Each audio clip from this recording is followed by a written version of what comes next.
Hey, this is David, the preparedness therapist. I want to talk to you about something that's pretty important, and that is resilience. Resilience is the ability to bounce back, right? There's something that I thought that I'd come up with, which I don't think I did, called stress inoculation. Of course, we take inoculations, whether it's for the flu or for COVID, neither of which I take, by the way, for measles, mumps, rubella. We take inoculations and they give us the dead stuff or some really weak stuff so that our body can develop the antibodies against the bad stuff, the illness, right? And so why don't we do that with stress? We inoculate ourselves against stress by giving ourselves a little bit of stress at a time and learning how to deal with it. And then after we learn how to deal with it, we have to experience and exhibit something called resilience. Resilience is the ability to bounce back from where you've been. So here's the thing. How many times have we heard that horrible events are going to happen, right? I remember growing up with parents who were somewhat preppers. We had a well in the land. My mom has since put a hand well on the property as well. My father's passed away. And I could tell you about the numerous preparations that were made, and I do that too. I don't have anything against preparing for the bad times and hard times that are to come, but how often do those really happen? Most often, people use their preparedness items and skills and resilience and stress inoculation in everyday life, or they use it when they lost a job, right? So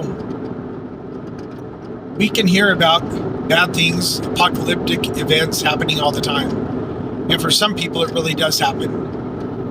There are earthquakes, and tsunamis, fires, all sorts of plagues right here in Utah right now. We've got a plague of grasshoppers that are eating people's gardens. What do? They can spray poison, put poison powder on their produce, or they can cover it. I mean, there's a couple of different things. But we have to be resilient. Most of the time, our preparations are not going to be for an end-of-the-world apocalyptic event. Having said that, there are apocalyptic events that do happen. And when that happens, then we need to be prepared for it. We should be. If we're not, we'll die.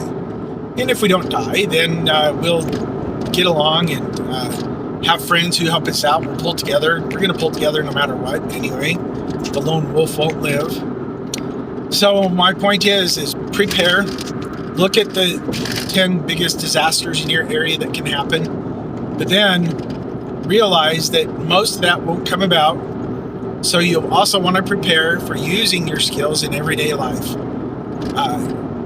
You need resilience just the way society is right now. You need stress inoculation because life is stressful. And so being a prepper is not a bad thing. People might laugh at you and say, well, yeah, how often in our lifetime is this really going to happen? Maybe it won't, and that's okay because you'll be a better person for preparing anyway. Hope for the best, prepare for the worst, take what comes. Thanks for watching. Keep following me. Share this with others. The more of us who are prepared, the better off we'll all be. Thanks.